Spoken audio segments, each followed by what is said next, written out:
अस्सलाम वालेकुम gold students, welcome to golden teach.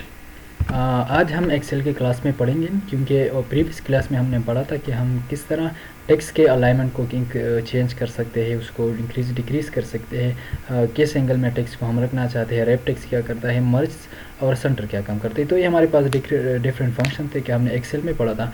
आज हम जो पढ़ेंगे वो हमारे पास नंबर टैब है कि हम एमएस एक्सेल में नंबर टैब को किस तरह यूज़ करेंगे, किस तरह नंबर की जो फॉर्मेट है वो चेंज करेंगे, किस तरह डॉलर साइन का यूज़ किया होता है, परसेंट साइन का यूज़ किया होता है, कामा का यूज़ किया होता है, और हमारे पास जो इंक्रीज डिसिमल है या डिक्रीज डिसिमल है उसका यूज़ क्या होता है। तो आज हम नंबर सिस्टम को स्टार्ट करेंगे। फर्स्ट ऑफ ऑल हमारे पास नंबर सिस्टम में जो है वो कैटेगरी है कि हमारे पास जो नंबर हम प्रेजेंट करते हैं वो किस कैटेगरी में है ना। जनरल होता है, नंबर होता है, currency, accounting, short date, long date, time, percentage, fraction and scientific and more than format. जो इसके अलावा मोर फॉर्मेट्स होते हैं वो भी हम अप्लाई कर सकते हैं। इसमें जो हमारे पास फर्स्ट ऑफ ऑल है वो क्या है, वो जनरल पोजीशन है। जनरल पोजीशन ऐसा होता है कि फॉर एग्जांपल हमने कोई नंबर अप्लाई किया है, जिस तरह ये कोई भी नंबर हम इंसर्ट करते हैं, रैंडमली कोई नंबर हम लेते हैं, ठीक है, और ये हम अप्लाई करते हैं। अब देखिए मेरे पास इस नंबर में, क्योंकि मैं इसको थोड़ा सा डिक्रीज़ करता हूँ ताकि ये ठीक हो जाए, इसको हम थोड़ा सा डिक्रीज़ करते हैं कि मेरे पास जो रोज़ की फिक्सिंग है वो थोड़ा सा ठीक हो जाए। तो उसके लिए हम क्या करेंगे, इसको थोड़ा सा डिक्रीज़ करते हैं ताकि ये रो आसानी से हमें नज़र आए। अब देखिए मेरे पास जो ये नंबर हैं ये मुख्तलिफ डिफरेंट नंबर हैं। मैं चाहता हूँ कि मेरे पास किस कैटेगरी में आते हैं, किस तरह मैं इसको प्रेजेंट करना चाहता हूँ। तो जब मैं जनरल पे क्लिक करूँगा तो मेरे पास ये नंबर जो है जनरल, जो हम नॉर्मल लाइफ में नंबर्स को यूज़ करते हैं, ना उसमें कामा होता है, ना उसमें डिसिमल होता है, ना उसमें कोई फ्रैक्शन होता है, ना कोई परसेंट का साइन, मतलब जनरल नंबर। तो अगर मेरे पास कुछ नंबर है और उसको मैं जनरल में सेलेक्ट करूँगा तो ये मेरे पास बिल्कुल जनरल नंबर जिस तरह हमने इंसर्ट किया है उसी तरह उस फॉर्मेट में चला जाएगा। ये हमारे पास जनरल पोजीशन होता है, मतलब जिस अपनी मर्जी की जो भी हम सेलेक्ट कर सकते हैं, उस पर कोई फंक्शन या कोई भी रिस्ट्रिक्शन नहीं होती, हमारे पास जनरल कैटेगरी में आता है। दूसरा हमारे पास जो है वो नंबर सिस्टम। जब हम नंबर सिस्टम में क्लिक करेंगे तो आप जनरली जब देखते हैं कि आपके कोई प्रोफेशनल जगह पर या कोई ऐसा जगह जो आपके पास एक स्पेसिफिक जगह होती है जो नंबर्स के लिए यूज़ है, तो वहाँ पर आप देखेंगे उसके .0 ज़रूर लिखा होता है। आप अगर प्राइस को देखें या किसी नंबर ऑफ बुक्स को देखें, जो भी आप देखें वहाँ पर आपके पास जो नंबर्स होते हैं उसमें ज़रूर अगर कोई भी नंबर डिसिमल पोजीशन में नहीं होता है तब भी .0 लिखा होता है, तो हमारे पास नंबर सिस्टम में आता है। तो जब हम नंबर पर क्लिक करेंगे तो हमारे पास ये इस तरह लिख जाएंगे कि इसके डिसिमल पॉइंट भी लग जाएंगे। तो ये हमारे पास अब जो जनरल नंबर के नहीं है, बिल्कुल हमारे पास नंबर पोजीशन पे चलेगी। जो भी नंबर आप क्लिक करेंगे आपके पास वो डिसिमल पोजीशन पे चला जाएगा। तो ये हमारे पास डिसिमल नंबर कैटेगरी में आता है। नेक्स्ट हमारे पास जो है वो करेंसी है और अकाउंटिंग है। दोनों बिल्कुल सेम है, करेंसी और अकाउंटिंग में कोई भी फ़र्क नहीं है। लेकिन जब आप करेंसी पे क्लिक करेंगे तो आपके पास जो भी साइन आपने सेलेक्ट किया है उसी पे बेस पे यहाँ पर करेंसी जो है वो अप्लाई हो जाएगी। और अकाउंटिंग सेम टू सेम वही तरीका है, लेकिन आपने कहीं देखा है कि आप जब अकाउंटिंग सॉफ्टवेयर बनाते हैं या एक ऐसा जगह जब बैंक में जाए तो वहाँ पर आप नंबर जो भी चेंज करें, लेकिन उसके बिल्कुल राइट लेफ्ट साइड पे यहाँ पर लिखा होता है, ये बिल्कुल यहाँ पर जो मैं कर्सर को यूज़ कर रहा हूँ इसी जगह पर आपके पास उस मतलब जिस कंट्री में वो यूज़ होता है उस कंट्री का जो करेंसी स्टाइल होता है वो यहाँ पर इंसर्ट हो जाए। इसको मैं अप्लाई करता हूँ, आप देखें यहाँ पर ये मेरे पास है और इसको मैं अप्लाई करता हूँ करेंसी। जब मैं करेंसी को अप्लाई करता हूँ तो मेरे पास हर करेंसी के साथ इसकी जो सिंबल है वो लग जाएगी, क्योंकि हमारे पास एक इंटरनेशनल सॉफ्टवेयर है एमएस ऑफिस। तो ये हमारे पास जो डॉलर है वो डॉलर इस पर अप्लाई हो चुका है। अब इसको यहाँ से चेंज भी कर सकते हैं, जो भी आपकी कंट्री की सिंबल है वो आप यहाँ से एक्सेप्ट करके यहाँ पर इंसर्ट कर सकते हैं। अगर आप क्योंकि हम पाकिस्तान के हैं तो पाकिस्तान के यहाँ पर क्योंकि PKR यूज़ होता है तो यहाँ पर पाकिस्तान को सर्च करेंगे और वो अप्लाई करेंगे तो आपके पास ये PKR में चला जाएगा।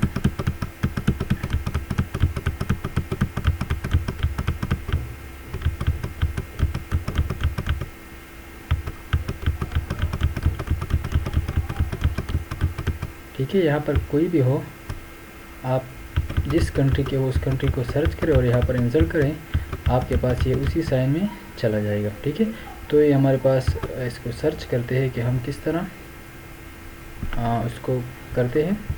हमारे पास करेंसी है, करेंसी में आके फिर हम डॉलर को फॉर एग्जांपल हम नॉर्मली इसको चलिए देखते हैं, क्योंकि हम थोड़ा सा कंफ्यूज हो चुके हैं। तो आप इसको चेंज कर सकते हैं, जिस मुल्क का आप रखना चाहते हैं उस मुल्क का रख सकते हैं। ठीक है, होगा इसमें PKR होता है, लेकिन सर्च करना पड़ता है। ठीक है, कि आप किसी भी मुल्क का जो सिंबल है करेंसी का वो आप यूज़ कर सकते हैं। इसको हम थोड़ा चेंज करते हैं।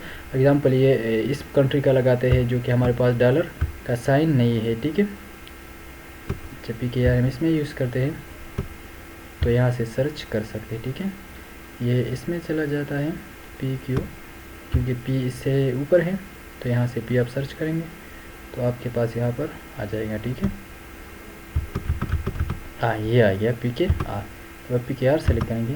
देखिए आपके पास इस पूरे जगह पर क्या हो चुका है, PKR अप्लाई हो चुका है। जिस पर आप करेंसी करेंगे ना, तो आपके पास ये PKR में कन्वर्ट हो जाएगा। यहाँ से आके सिंबल में आके यहाँ से मोर अकाउंटिंग फॉर्मेट में, और यहाँ से क्या करेंगे, PKR को सेलेक्ट करेंगे, क्योंकि बाय डिफ़ॉल्ट जो है वो डॉलर उठा लेता है। क्योंकि हम डॉलर यूज़ नहीं करते हैं, तो हम क्या करेंगे, PKR को सेलेक्ट करेंगे, तो आपके पास क्या हो जाएगा, PKR सेलेक्ट हो जाएगा। अब देखिए ये हमारे पास अकाउंटिंग में चला है। अब देखिए फ़र्क भी वाज़ेह है कि हमारे पास जब करेंसी में चला जाता यूज़ करते तो हमारे पास जो करेंसी की जो स्टाइल है वो बिल्कुल नंबर के साथ लगा होता है, और जो काउंटिंग सिस्टम हमारे पास होता है, आपकी करेंसी जितनी भी बड़ी होती है उसका सिंबल उसे थोड़ा सा इंक्रीज फॉर्म में होता है। ठीक है, जब अकाउंटिंग पे क्लिक करेंगे तो आपके पास ये डॉलर इस फॉर्म में चला जाएगा, और जब आप करेंसी में क्लिक करेंगे तो आपके पास करेंसी में बिल्कुल साथ ही जो डेटा आपके मौजूद होता है उसी डेटा में आपके हाथ ये करेंसी में लग जाता है। ठीक है, तो हम करेंसी की स्टाइल यहाँ से चेंज करें, जो भी आप लगाना चाहते हैं यहाँ से लगाएं, और यहाँ से करेंसी पे क्लिक करेंगे, आपके पास जितनी भी डेटा होता है वो सब करेंसी फॉर्मेट में चला जाता है। नेक्स्ट हमारे पास जो है वो अकाउंटिंग मतलब आपके पास सेम टू सेम होता है। नेक्स्ट हमारे पास शॉर्ट डेट और लॉन्ग डेट होता है। ठीक है, तो शॉर्ट डेट और लॉन्ग डेट में थोड़ा सा डिफरेंट होता है। फॉर एग्जाम्पल हमारे पास जो आज का डेट है वो है 20 जनवरी 2023। ठीक है, तो ये मेरे पास डेट है, इसको मैं थोड़ा सा लगा लेता हूँ, थोड़ा सा इसको इंक्रीज़ करता हूँ 2-3 डेज। ठीक, अब देखिए मेरे पास ये पूरी वीक का डेट आ चुकी है। इस डेट को हम किस तरह प्रेजेंट करते हैं, तो ये हमारे पास शॉर्ट डेट और लॉन्ग डेट में आते हैं। शॉर्ट डेट का मतलब ये है कि आपके पास जो डेट है वो बिल्कुल सिंपलेस्ट फॉर्म में शो हो रहे, तो हमारे पास शॉर्ट डेट में आते हैं। लेकिन जब हम लॉन्ग डेट पे क्लिक करेंगे तो आपके पास ये डेट जो है ये लॉन्ग डेट में चला जाएगी, क्योंकि हमारे पास ये रो से बाहर जा रहे हैं। तो अब देखिए हमारे पास जो आज का डेट है वो 20 जनवरी 2023 है, लेकिन जब हम उसको लॉन्ग डेट में प्रेजेंट करेंगे तो ये बिल्कुल डिटेल में आपको शो करेगा कि आप फ्राइडे है जनवरी 20 2023 का डेट आजकल चल रहा है। तो हमारे पास जिस डेट को हम जिस तरह प्रेजेंट करना चाहते हैं यहाँ से आप कर सकते हैं। मोर सेटिंग में आके टाइम एंड डेट, और जिस भी फॉर्मेट में आप रखना चाहते हैं यहाँ से रख सकते हैं।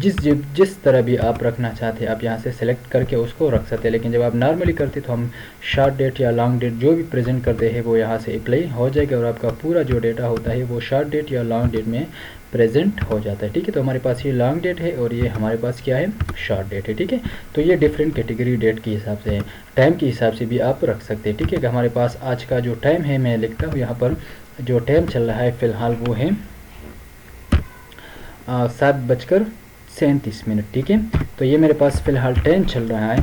तो जब मैं 10 पे क्लिक करूँगा, इसको मैं थोड़ा सा इंक्रीज़ करता हूँ। अब मेरे पास ये डिफरेंट टाइम लोकेटेड है यहाँ पर।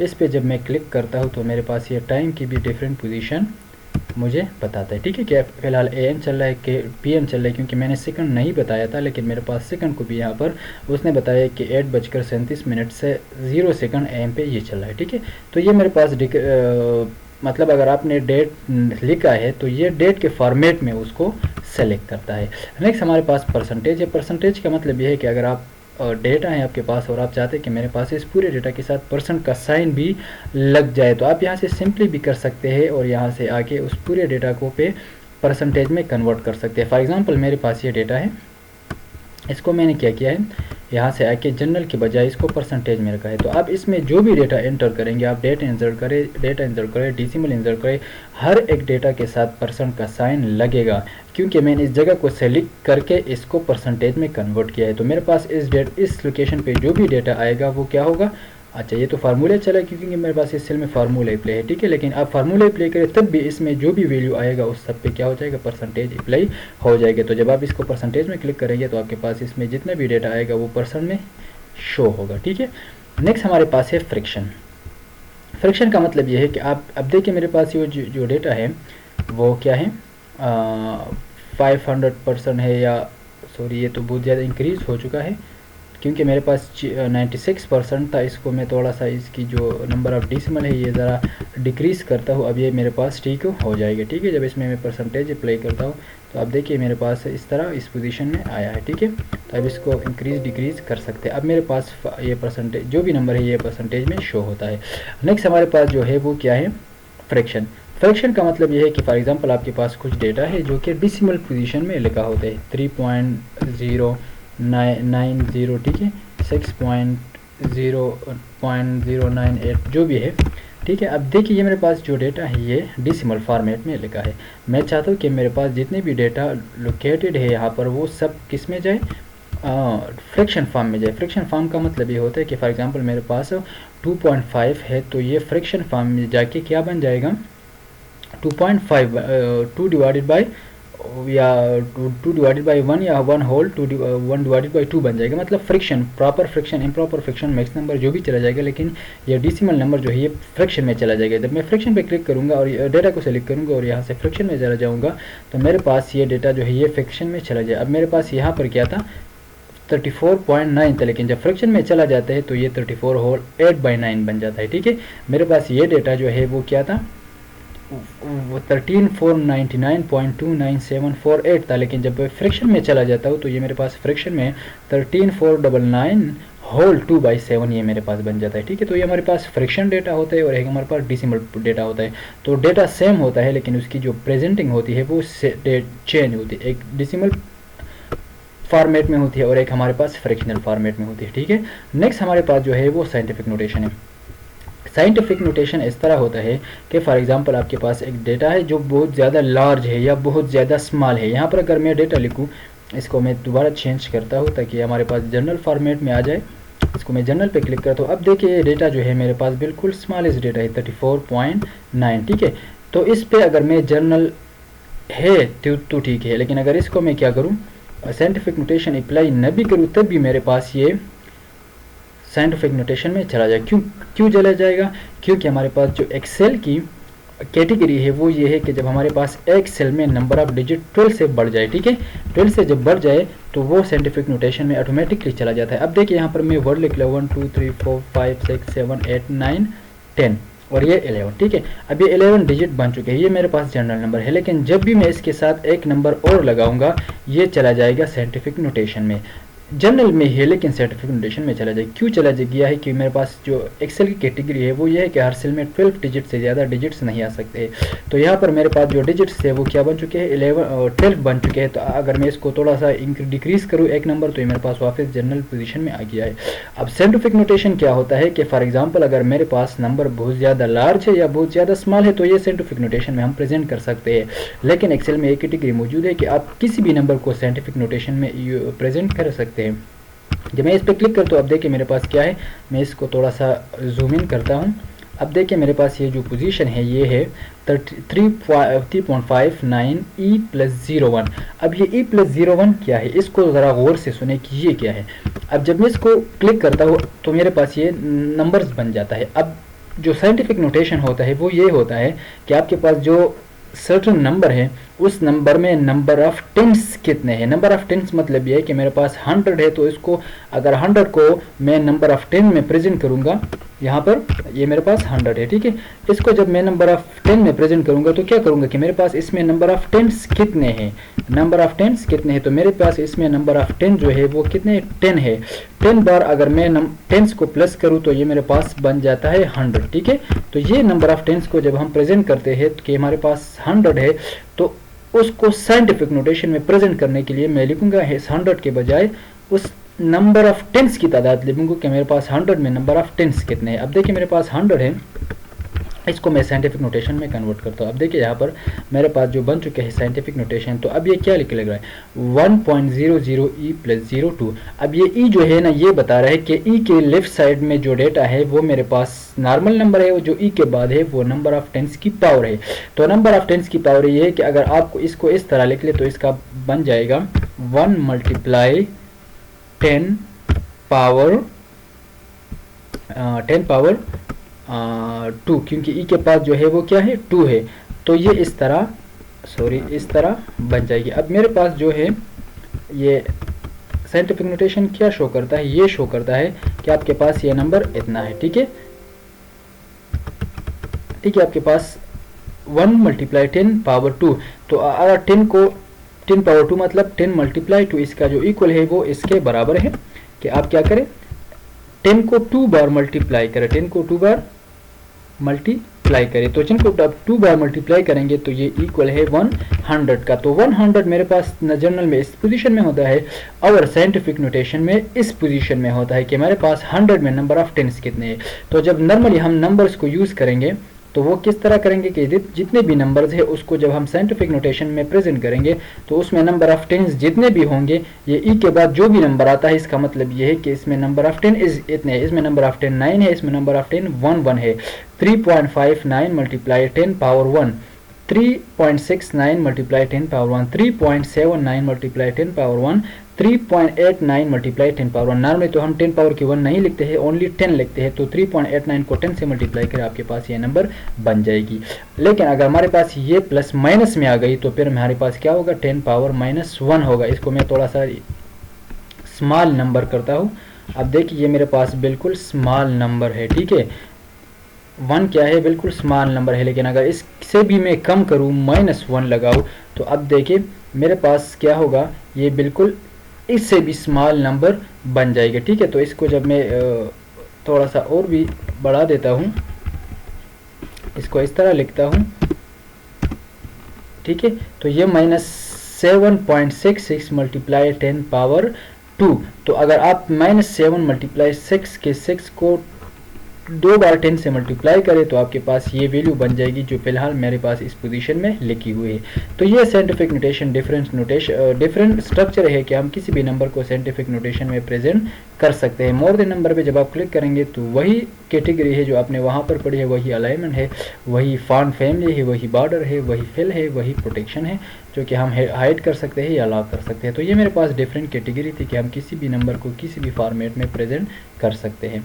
ये हमारे पास थी साइंटिफिक नोटेशन। इसके अलावा हमारे पास जो नेक्स्ट कैटेगरी है वो क्या है कि आप जो वर्ड सेलेक्ट रहे, जो आपने कैटेगरी सेलेक्ट की, इसके पास आप इसके साथ आप कौन सा जो है वो साइन सेलेक्ट करना चाहते हैं, चाइनीज़ की सिंबल्स को सेलेक्ट करना चाहते हैं, यूरोस को सेलेक्ट करना चाहते हैं, यूनाइटेड किंगडम की जो यूरोस हमारे पास होते हैं या यूनाइटेड स्टेट के हमारे पास डॉलर होते हैं, तो आप किसी भी साइन को यहाँ पर इसके साथ लगा सकते हैं। अगर आप प्रेजेंट करना चाहते परसेंटेज लगाना चाहते हो परसेंटेज पे क्लिक करेंगे। और आप चाहते हैं मेरे पास परसेंटेज न लग जाए लेकिन काम लग जाए, जिस तरह मेरे पास क्या है, ये एक नंबर है,